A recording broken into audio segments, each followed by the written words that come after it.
Welcome to Penrose Learning, where we make understanding easy. You start by creating the project and importing your base models so the scene is actionable immediately. Choose Units and Camera Aspect, then import your CAD, OBJ, or FBX and group assets into labeled layers. Once done, enable snapping and set the grid to 0. 5 meters to keep alignment precise. Lock reference geometry to prevent accidental moves. These steps keep your scene stable and let you focus on design decisions rather than fighting transform errors. You now refine geometry and add realistic surfaces to sell the design.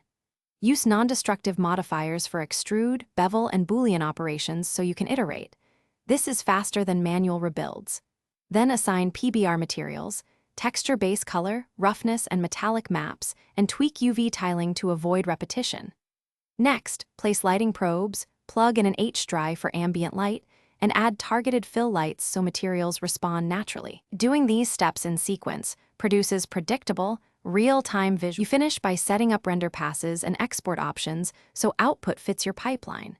Choose EXR for compositing and PNG or JPEG for quick previews. Enable denoising and test a 1/4 size render to validate settings. Once satisfied, run the final full-resolution render. If you encounter artifacts or blotchy lighting, check vertex normals, overlapping UVs, and extreme light intensities. Fixing those typically resolves issues quickly and avoids re-rendering entire sequences. Thanks for watching. If this was helpful, leave a like and consider subscribing. See you next time.